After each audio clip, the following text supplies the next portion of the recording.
Can there be great variety within a breed personality-wise, like a mellow German Shepherd or an incurious Terrier? Yeah, it's a great question. And yeah, absolutely. Right? The science, which has looked at behavior as connected with breeds, has found that there's much more variation of personalities and behavior within a breed than between breeds. In other words, you think, oh, I've got a Labrador, they're going to be a fetching dog. Yeah, except for when they're not, right? Except for when they're just puddle sitters, right?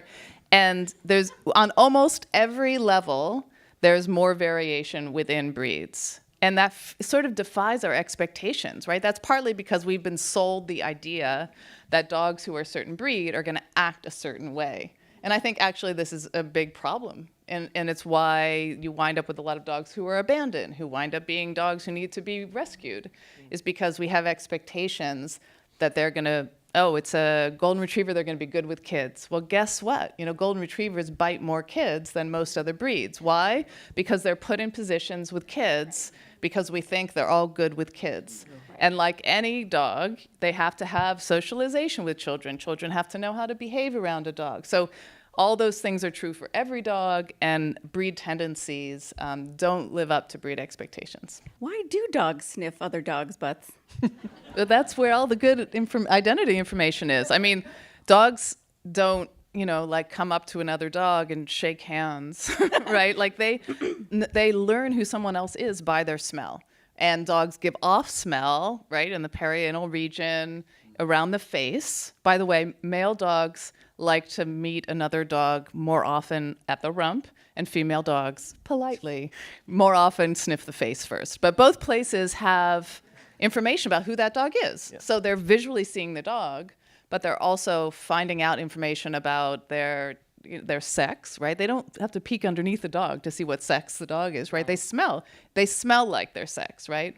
Their identity, maybe their health, maybe what they ate that day, right? So all that information is in smell. And that's there for us too. We just don't like to sniff each other's butts.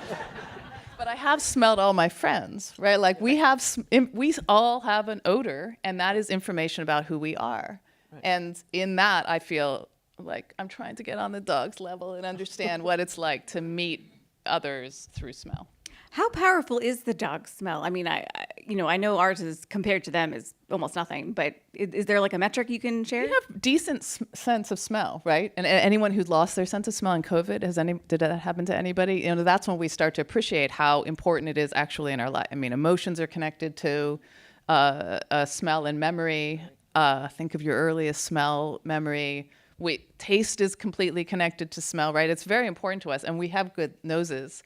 We just don't sniff things, right? Think of the last smell you smelled, right? We don't stick our noses up in things and sniff them, and that's the difference. That's one of the differences behaviorally, but they have hundreds of millions more receptors at this the back of their nose, what's called the olfactory recess, than we do. Are there problems with the dog industry, right? Are there problems with purebreds and puppy mills? And I know pet stores, I think Massachusetts doesn't allow them anymore, but I'm just curious if you can expand more on that. Well, this is a huge issue. I mean, you know, I spent a lot of time in Texas and Louisiana, particularly when I was traveling with this fellow named Greg Maley, who had transported Albie north in this big truck. And I persuaded him to let me travel with him. And we spent thousands of miles on this truck. He was driving 8,000 miles a month, 2 4,000-mile trips, bringing dogs to New England from the deep south, from starting at his home in Ohio. And it's pretty, I mean, you see a lot of grim stuff. And people will ask you, why is this such a problem in the South? Because believe me, there are no transports running from Vermont to Alabama that drop off dogs. So why is there this kind of underground railroad flowing north? And it's a complicated subject, but I think it's a cultural mindset, and it's not uniform. It's a cultural mindset about dogs, and I'll just tell one little anecdote that I think speaks volumes about it. I would talk to people down there doing rescue work who are also Southerners, by the way, and they would tell me stories about seeing somebody kicking a dog or abusing a dog, and they would try and intervene, and the response was usually, "It's just a dog." It's only just in that one word, It conveys almost everything you need to know about some of the attitudes that prevail, that dogs are property, or you get a dog for a particular function. I don't know Albie's backstory, but I suspect he might have been somebody's failed hunting dog, because it was obvious as soon as he came here, he doesn't swim. And he didn't like the water. So if a duck hunter, had acquired Albie to go fetch ducks, he was going to be one disappointed hunter. I would hear stories of it's just as easy at the end of a hunting season to dispatch a dog with a 50-cent bullet than it is to keep them, all year and feed them and all that expense. So there's a lot in certain parts of the South, this idea of they're just dispensable, or a lot of people get dogs in poor neighborhoods for protection. They live their lives on a chain in front of some meth dealer's house. And you see a lot of that, particularly in poorer parts of the South, and a really big problem in Houston, particularly where I spent time. I mean, you don't see this here. You don't walk around seeing packs of stray dogs in Boston, but in poorer neighborhoods in Houston, you do. Yeah, I think I would add to that, or sort of pick up on one thing you said, which is that dogs are property, right? Yeah. And as long as they're property, they're treated like property, which means you can acquire them. Like we could all have, while this is happening, ordered up a dog online, right? And have the dog coming to you in the time that we've been talking. It's easy to acquire property. And and in many respects, we seem to be saying as a society, we want it to be easy, right? We don't like when it's difficult to acquire. You don't need any special requirements to own this property. Like you have to do more training to have a gun than you do to buy a puppy. You have to have zero training in how to live with a puppy to get a puppy. So their property status means that they can be acquired easily and they can be disposed of without a lot of punishment. Right? And there are really no laws regulating that disposal or most abuse of animals, frankly. The laws are very, very minor. And the result is that we societally treat them as disposable. That's right. And this whole, the reason that I've become more and more against pure breeding is not because I think there's anything wrong per se with those dogs. They're fantastic. I love all the dogs. It's that if there's a business that's generating more dogs, that's always going to outstrip the supply, the demand. And the result is that you have leftover dogs, right? And it's as long as there's all this attitude that we can just make more dogs and abandon them, then there are going to be people who make more dogs and abandon them. So we're building into society these problems for dogs, and the business is only part of it. Yeah, and this is leading to a great audience question. What do we do about purebreds that are developing genetic diseases like breathing difficulties in Frenchies and pugs? Oh yeah, I mean, it's horrifying. And in the UK, all these flat-faced dogs that we've bred because they look more human-like, right? They don't have as long a nose. They have a short nose. They're called brachycephalic. We've actually, through breeding, smushed their face back. And all the soft tissue of their nose has gone into their trachea, so they have trouble breathing. But we think maybe it looks cute to have a little Frenchie with the tongue hanging out that starts panting when they go on a walk. But that's because they have real problems inhaling and exhaling at all. As long as we're doing that, we're going to keep, inbreeding dog. Pure breeding means inbreeding dogs. And we all took biology, right?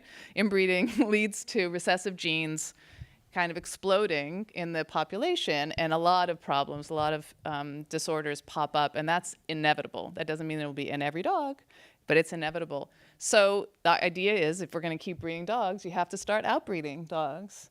In other words, it used to be the case when we were not pure breeding. When pure breeding started in Victorian England. It started in the late 19th century. Before that, dogs were bred together, but maybe for function. You have a good hunting dog, your buddy has a good hunting dog.